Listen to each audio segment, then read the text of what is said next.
And we're live. Welcome. Good morning to everyone watching on the West Coast and on the East Coast. It's very early on the West Coast. I'm up early, but still so happy to have my coffee with you. I have my coffee here. I hope you do too, Erik. Maybe you've had it already. So I'm Danielle Ames-Spivak, for anyone who doesn't know me yet. Thank you for joining us today. I'm so thrilled we have Erik Huberman with us. And there's so much I want to talk to you about, Erik. Erik is the CEO of Hawk Media and is an entrepreneur that at a very young age was winning, tons of awards and recognition in press and media for being an innovative thinker and a leader, a thought leader when it comes to marketing and branding, and works with clients from small to big companies, but definitely in the Fortune 500 range. So we're really lucky you're here. I just want to give everyone the backstory of how we met. We met on Clubhouse, which is, for those who don't know, it's a new social media app that was launched about a year ago. And I saw Erik and I saw that your last name was Huberman. And I sent you a message and I said, are you related to Bronislaw Huberman? And coincidentally, last night, we had an event that was also alive like this, where we did a re-show, because we've done it before, of the film Orchestra of Exiles about your relative's life. So it was a perfect transition to have you on today. So thank you so much. So I want to talk to you about everything media, and I know you have a new acquisition that I think you just announced. But first, I want to ask you, what's your morning routine like? It's funny. I like to say this because I think it's important to know. I don't really have one. I wake up, kind of lay in bed for 15 minutes, hang out with the dog and my wife, and get up, brush my teeth, shower, and walk over to my now home office. So I'm not the guy that has and I always laugh where it's like every personal health person says yeah, get up, meditate for 30 minutes, make sure you work out for an hour, maybe an infrared sauna, then start your breakfast, and make sure you have at least 3 to 4 hours in the morning for yourself. And it's I'm exaggerating, but you get the picture of that's never been me. I like my sleep. What's that? Erik, I always wonder, people need to get up at 2 a.m. to do all of that. Yeah, exactly. So I don't drink coffee. Actually, I just caffeine. I really spike and then drop off a cliff when it comes to energy. So I just don't do it because the latter part of it's really painful. But I literally get up about an hour before I get on my first call, hang out for 15, then get ready and go. It's really nothing crazy. Well, I love this because you're just being honest, which is what we want. So you have not slowed down as a result of the pandemic. Actually, no. The opposite. You have scaled up. Mm-hmm. So tell us about your new acquisition and tell us in general about Hawk Media, how you came to start it, etc. Yeah, the new acquisition we worked on for a while was it's a great team, great domain name, mediabuyers.com, and actually allows us, the one piece that it added to us was print. We never did print advertising. I think we did one print ad ever in the 7 years of Hawk Media. And so now we have a whole print offering on top of, they had a lot of complementary services to us. So it adds a great domain, a great team, and a new service for us. And Wait, you're telling me that print ads are not dead? No, that was what's actually, when we discovered it, it was we were looking at their business and said, there's something here. Again, even if print ads are on the decline, it's still, it's funny.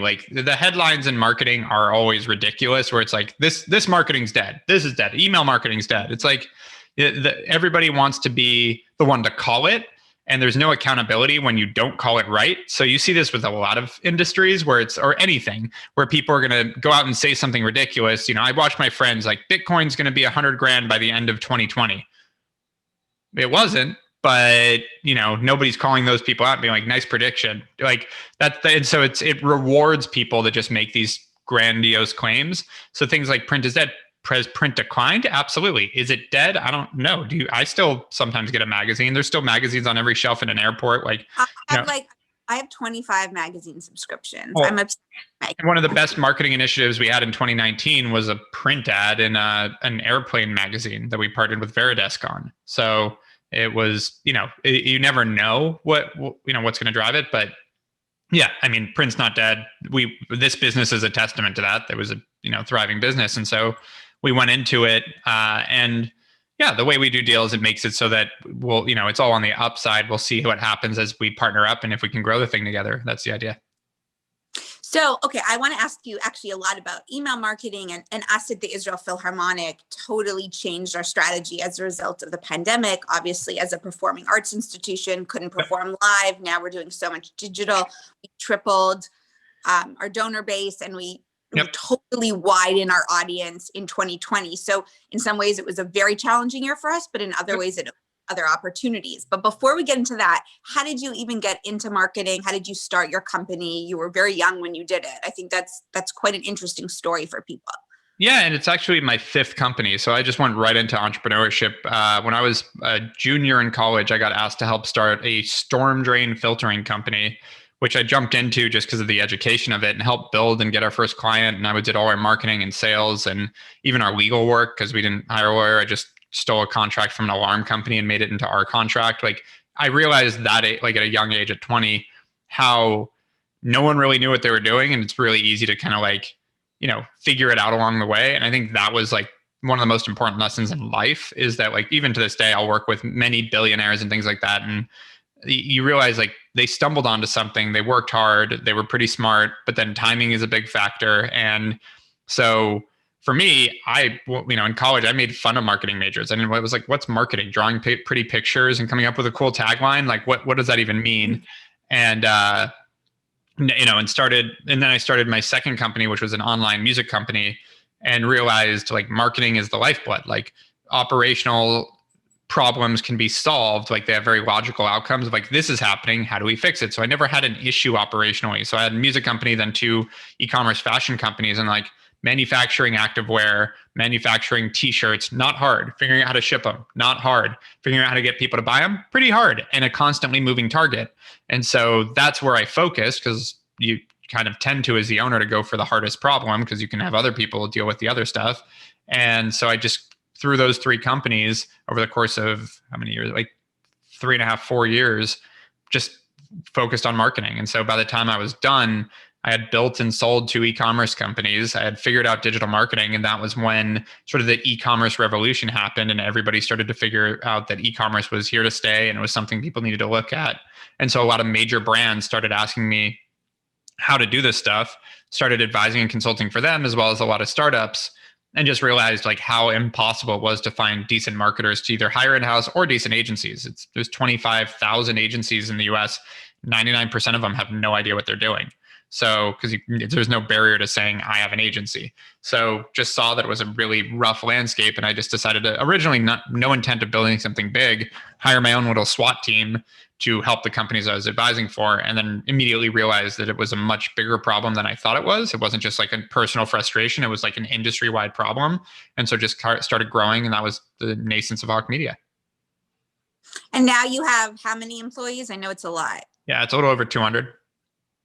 And they're in many cities? Yeah, we went from being like 90% LA with offices in LA, New York, Boston, and Baltimore. And we told everyone in July, no worries about going back to the office, we'll stay remote. And so now we're in 28 different states and only 50% in LA. Wow. Yeah. So, okay. Now, I've been thinking for a while, and our organization has overall, that we need to learn as a nonprofit from e-commerce, and we need to take some best practices from e-commerce. So even though we're not necessarily selling a product for profit, we are trying to share a beautiful product, right? Which is the Israel Philharmonic with the world in terms of exposure and education and enrichment. So, I have a great team right now I'm working with, but now I have you here. I'm curious, are there any things that you think you've learned along the way that you wish nonprofits would kind of pay attention to? Yeah, I'd say number one is actually figure out a way to either, whether it's generate donations or something, figure out a ROI on the marketing you do. Like, I think there is kind of there's a little bit of a focus with nonprofits. And this is no accusation, I haven't worked with you guys, but a lot of nonprofits kind of like, we're already doing something better for the world, so I'm not going to be as diligent about things. And I've seen that over and over again. I've been on the board of several nonprofits. We do a lot of work with nonprofits. And I think it's just using the same, you kind of said it, using the same disciplines as an e-commerce business would use will put you so far ahead, because the practices work. Like the way they do marketing, you mentioned email marketing, and SMS is another great one. Frankly, was invented in Israel. The even advertising, if you can find a way to pay for ads that will drive more money in donations than ads. The nice thing about donations, they don't have a cost. So there's, unlike e-commerce, we have a cost of a product. With a donation, you just need to make sure that you spend slightly less than people donate. And even in that sense, if you can make that pencil, then you can assume that they're going to donate later. Someone's going to donate again. There's going to be a lifetime value of that donor, not just the first donation. So if you can figure out a way to advertise, to get out there, to get your name out there so that people want to donate, and then keep in touch with them through email, SMS, chatbots, great content as you already have, et cetera, and keep them engaged, you can really maximize what you're going to get from those people and actually figure out a sustainable way to grow a nonprofit. Because a lot of nonprofits deal with like the annual gala. That's what they're going to hope to hit that number to pay for the next year. But the gala itself costs 60% of the entire budget raised. And it's not a great model versus figuring out online recurring revenue ways to get people to donate. And that's, I think, what a lot miss is like the stability of a nonprofit. You can get, let's say, a wealthy benefactor that's just going to, fund it, which happens, but those people change their mind. Those people, you're dealing with one decision maker. If you get a bunch of people that just donate regularly, $100 a month, $50 a month, $20 a month, just to support it, that's where you get that stability that you never have to worry about raising money. Now, then all the fundraising becomes for growth and expansion for what you're doing, or coffers. Yeah, I mean, you said so much that resonates with me. What's so interesting about the Israel Philharmonic is that we're really global, right? Mm-hmm. And that we technically are based in Tel Aviv and do concerts all over Israel, but we also tour the world every year. This year we haven't. And we're about reaching audiences and giving to the audience, right? So we're not really about as much appreciate every donation. We're about doing a service for the world. And what's been interesting this year, and I didn't predict, obviously, but most people didn't predict what happened this year, was that all these people have come out and gotten in touch with us who live in places that don't have performing arts venues that we've never visited. And probably when concerts and tours resume, they still will never see the Israel Philharmonic live. But by doing digital content, we're not just flying to Tokyo and doing a concert there, which we'll go back and doing anyway, but that concert now will be available to people all around the world. And being able to offer literally that service of the content is really exciting. So, in your own way, like in what you do, have you seen kind of this more global approach to service? Yeah, I mean, we have clients. We've always had clients all over the world. That's the fun thing about this for us. And I don't mean that the pandemic was fun. I just mean the interesting thing about the transition is we were already set up for this. So when it happened, it just made our customers more apt to what we do but we already had a bunch. Like we have clients all over the world and have for years. We've helped Alibaba expand to the US from China. Like we've had global companies for probably 5 years. So it's never been a limitation for us. It's now that, and that was what was actually interesting for us, is going remote as a team. We already served our clients remotely. So we just had to convert the tools we used for them for internally too, but all our team was already using them. So it wasn't like this big grandiose thing to go remote. For us, it was like, yeah, go home. Maybe we're coming back in 2 weeks. And one of my employees threw that in my face the other day where I was like, I think by summer, we're going to be in an okay spot. And he's like, yeah, you told me 2 weeks a year ago. Okay, fair enough. But it's you're a business person, but you're not necessarily a prophet. So no, and everyone was looking to me for answers, and so I was like, I don't know. Like it seems like everyone's saying 2 weeks. We got to go home and flatten the curve. In 2 weeks, we get to go back to work. So I think we'll be back in 2 weeks. And yeah, in the beginning of this, you're dealing with a lot. Everybody was an expert, and to this day, everybody's an expert, and you're trying to discern what do I actually need to listen to, which I think has been part of the problem. But in terms of that remote thing, the other thing that I think that you're a highlight of this is it forced so many companies to adapt and pivot to digital and add new revenue streams and add, for your sake, new donor streams. And those don't go away. What happens when this all opens up is those stay and you get all the other stuff back. So I think it's going to be really interesting for the companies that, figured out ways to pivot like you guys, and the companies that figured out ways to adapt. So that, because when this opens up, I think they're going to be in such a better place versus we watched it. A lot of people just shut down out of fear, for profit, nonprofit, whatever it was. Like, oh, well, I'm sure there's a lot of symphonies and different things that just said, we're not doing it, just stopped. And now they're way behind. All those donors have gone to someone like you that they like, well, at least this person's putting out content when I need it. And so it's going to be really interesting. I think it's been kind of, a cleaning of the people that are quick to adapt. I think adaptability has become a new requirement of evolution. I shouldn't even say new, it's always been, but yeah. Yeah, no, so much of what we're also thinking about. So it's nice to, hear your perspective on it. And I loved what you said at the beginning about, so for us, definitely email is kind of like the cornerstone of how we reach people. But of course, we're like on different social platforms, and now we're texting people, and people love our texts, which is great. And we only offer value, like check out this program. So, right. Yeah, people aren't opting out, which is awesome because, they want to hear from us. But I love what you said, because I think there's this tendency to think that it's going to be one or the other, and when you were talking about ads, it's this idea that you have to have so many multiple channels going at once, and that is the recipe for success. Yep. Can you talk a little bit more about that?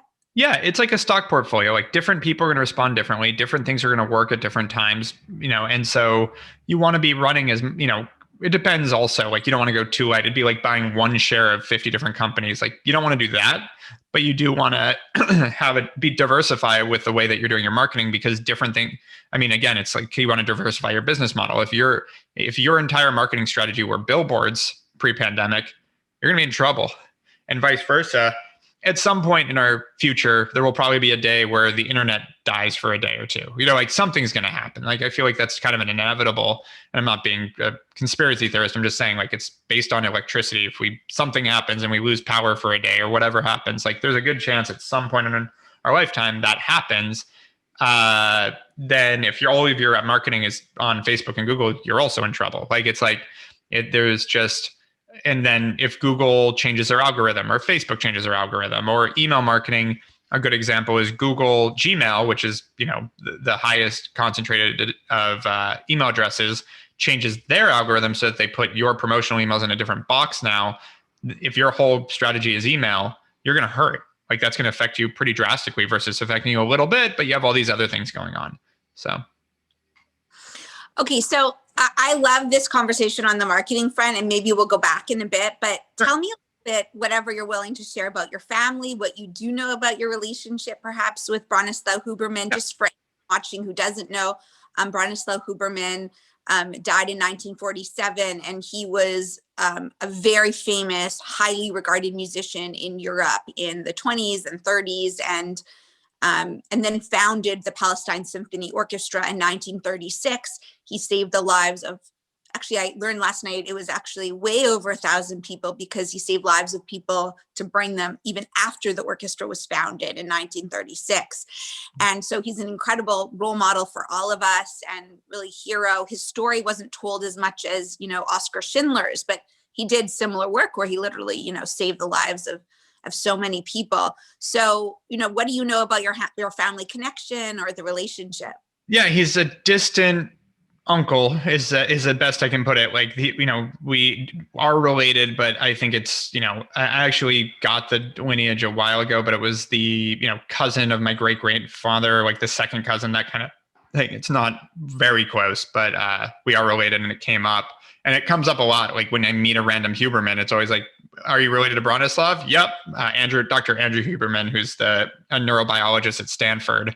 That's actually how we started talking. It was like Huberman, like, cause it's not that common of a last name. You do run into him, but it's not that common. So there's a good chance we're all related to him at this point, a few generations later. In terms of my family, my grandfather, the Huberman from Poland, and he actually fought during the war. He was 17, I think. Yeah, 17. And he would, work and go to school during the day. And then on nights and weekends, actually go, as he put it, Nazi hunting. And he was in the sort of Jewish underground helping Jews escape, and was out killing Nazis as basically a kid, not in the military. And my grandma was from Ukraine. And so they met, and then my great uncle was captured, actually ratted out by his neighbor and put in a concentration camp. he, not to overshare, but I feel like it's an important thing. The Nazis would go door to door making people drop their pants to see if they were circumcised, is one way they told. My great uncle was not. His name's Misha. And so they said, okay. And he's like, I'm not Jewish. And they're like, okay. And they moved on. And then his neighbor was like, no, that guy is Jewish, and ratted him out. And so that's how he ended up getting captured. And he was put in a coal mine I forgot which concentration camp, but for 3 years or 2 years. And then they were quote unquote done with him. They put him in a pit with a bunch of other people just to shoot them all. And he actually dove behind the guy next to him as they were like played dead, laid there for about 2 days, waited for them to like clear out, and then got up and ran and joined the Russian army. So a lot of ancestors that were affected by the war. My grandfather came here right after the war. They were in a German refugee camp. And then my grandma and grandpa, they had my uncle there, moved to Minnesota, had my aunt, and then moved to LA a couple years later and had my dad. So my dad was born and raised LA. And my great uncle and aunt actually moved out here. If you're from Poland, they opened up the borders right after the war for refugees to the US. Russians, or I guess USSR, they did not open up until 1980, I think it was, or 81. And so that's when my great uncle and aunt were able to come out. What's so interesting is that we've obviously never met in person, but a lot of my family story is so similar to the story you just told. My family also from Ukraine, from Dnepropetrovsk, and that's what's so incredible, and I didn't know your story, but nothing about your story surprises me. Oh yeah, it's the common history it's really interesting amongst a lot of Ashkenazi Jews. So Zach, are you there still? Can you come back on? Because I think we might have some questions. If not, I'll keep going. Yeah, we do have a few really great questions. I'm just pulling it up here. So Cher asks, how does digital media help new screenwriters?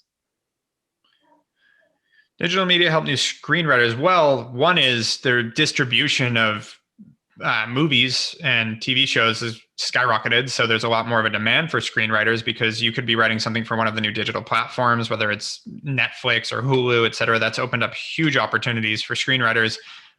You also, frankly, if you want to go team up with a small production team, you can just go distribute your own movie. You can create your own distribution channels now with digital media that you don't need to wait for a theatrical release and to go pay. I actually, my cousin did a documentary on an attack in Israel in the 70s, and he had to go, pay for movie theaters to launch it and all this stuff. If you're an independent film, a lot of times you have to put your money up. Now you could just release it on YouTube or put it online. And if it's compelling, you can actually go somewhere with it. So I think digital media for a screenwriter opens up a lot of other opportunities and channels versus the traditional, few gatekeepers that are the major studios. Great, thank you. Lauren also asks, and I like this one because it's kind of get into the nitty gritty, and I deal a lot with the nitty gritty with my role in digital marketing. So they ask, why is there such a massive push towards additional online privacy recently when many advertisers, at least on Facebook, can't even target ads properly? I think that's just, it's the vocal minority situation that we have in a lot of situations right now where I don't know that the general, especially millennials and Gen Zs, really care about privacy. We all post videos and pictures of our entire lives online on our own accord. So I think it's just, few people get spooked. It becomes a political talking point, and now it's, a big thing. But I don't know that the majority of people care. I think it's politicians. Honestly, that's my view of it. I know some people do care about privacy. I'm speaking in generalities, but I don't think the majority of the country actually cares because you don't have to use these platforms. So yeah, I think it's a political talking point more than anything. Just before we go to the next question, so I'll just share with you, we haven't actually publicly said it, but this is just, private, not. Yeah. That we're working on a platform which would kind of aggregate a lot of Jewish content, especially audio content in the audio world we live in, which most of it is actually free, no licensing on the internet, but just no one knows where to find it because it's in so many places. And a lot of it has licensing, with it, but we use Spotify, so it's not more complicated than the licensing for that. And a lot of the Jewish community is really scared. I actually wrote an op-ed for Jewish Philanthropy on this a few weeks ago, and they're so afraid of the data, and they're so afraid to talk about it. And they're so, literally the response I get is, I know why we shouldn't have a list of Jews. Yeah. That's their response. So I'd actually love your thoughts on that. I mean, I get it. I get the fear out of it. There's a recent enough history of it. I mean, and there's still so much anti-Semitism out there. What was the senator talking about Jewish lasers on the moon or something a few months ago? Like, we laugh at it, but like, I went to University of Arizona where like there was a Jewish community there, but a lot of I was not in it. I was not involved in it as much. And a lot of the friends I met there had never met a Jew in their life and were like asking questions that you're like, no, I'm a normal person. Like, that's not how this works. Like, I had a friend from Eastern Europe that had been told as a kid that every Jew that's born is given $1 by every other Jew in the world. So you're an immediate millionaire when you're born Jewish. And he was convinced that was the case.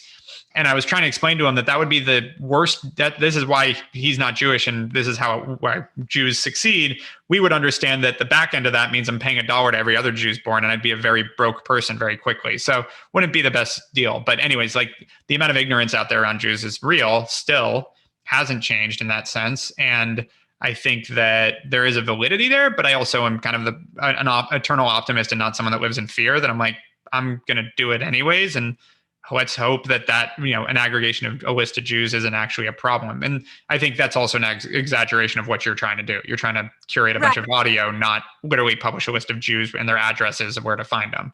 Right. And so just to that, and then we'll go to the next question, there are ways to understand data and patterns and trends without making it personal about individuals. Right. It's anonymized, and we do it all the time. Like that, there's actually a lot of legality around having personal information versus having anonymized information that still lets you understand the cohort.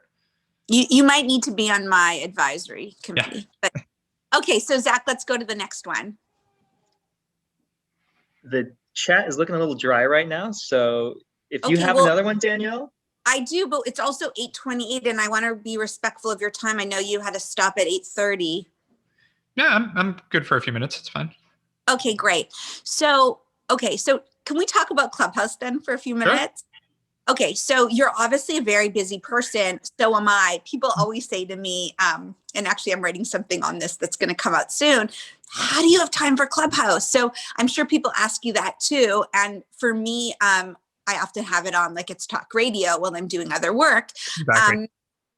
But for me, I've really actually connected with people that we've known each other and we've been in like a similar orbit for a while, but through Clubhouse, we really started to work on projects together. So, just tell me, what do you think of Clubhouse? What's your experience been? Sounds like very similar. I mean, the audience thing, so I got on really early. I was on in June of last year. It launched in March of last year. They just celebrated first birthday this week. So I was on pretty early. It was like 1 degree of separation from the founders is how I got on. And in the beginning, it wasn't that interesting. It was like 25 people, mostly insular, like Silicon Valley people talking about what they're having for dinner. Like no one had really figured out the platform yet. It really took off end of December, early January. Actually, it was being Jewish that really got me back on the platform. Christmas Eve, the matzah ball that they seem to have all over the country that everyone's been to, a matzah ball. They had one on Clubhouse on Christmas Eve. And my wife's Catholic and converting, but so we do still celebrate Christmas, but I think I went for a walk. Like I was like, I'm going out for a walk the dog. And I jumped on Clubhouse because I had nothing else to do. And they had the matzo ball going. And so I ended up talking to a bunch of Jewish friends from LA, as well as New York, as well as a bunch of their friends, and like spent an hour talking to all these people and hanging out. I was like, this is actually really cool. Because similar to what you said, these are people that I knew a lot of them, but like never spent any real time, and spending an hour hanging out, never. And like, that's not a jab to those people. It's just like, it just never happened.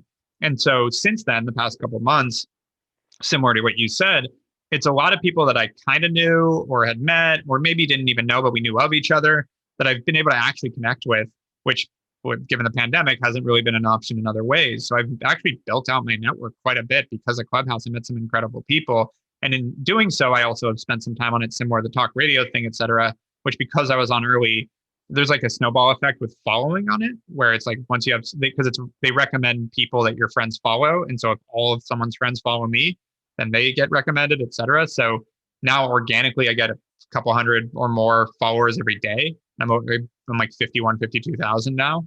And so that to me, there was actually a huge Twitter thread yesterday about like where the difficulties of Clubhouse are going to come in. That was actually, I don't know why this person spent so much time on it, but it was pretty poignant about the idea of 24/7 live quality content is a very hard offering. Twitch is like the only channel that has done it, but they've done it just specifically for video games. Clubhouse is trying to do it for everyone. So it's going to be a difficult thing to fulfill, but it's still really interesting. And if they can succeed, I think it'll be a really cool platform, but I'm undecided on where I think it's going. Thanks for sharing that. And I'm going to let you go, but do you want to just tell us about the podcast before we say goodbye? Sure. Yeah, we have a podcast that I host every week and basically I try to find the incredible people I come across in my life that have just succeeded at the highest level of their careers, whether it's athletes or business people, et cetera. And so, yeah, it's Hawk Talk, HAWKE Talk, on iTunes and Spotify and YouTube. Check it out. We do it every week. Every Wednesday, we release a new episode. And this week, it's actually a guy I've spent more time with on Clubhouse. I knew him for a couple of years, but another guy I've connected more with that we're now doing a bunch of business together. He's 22 years old and grew up in a Hasidic Jew and went to Orthodox school and is definitely like Jewish and loves being Jewish, but hated being in Orthodox school. And his story is incredible. Like he started being an entrepreneur because he hated his mom's cooking and wanted the money to go buy other food. Grew up in Brooklyn. It was, just hilarious. But this guy graduated NYU at 18 years old, was a sports manager at like, I think 14 or 13 years old, like managing pro athletes, like crazy story, but a lot of really cool people. He's like Doogie Howser. Yeah, pretty much. He's 22 now and he's already he's had success. He's done. Okay. I got to rush to catch up. Well, thanks so much. It was nice talking to you today. I hope you have a great weekend and take care, and I'll see you on Clubhouse soon. You too.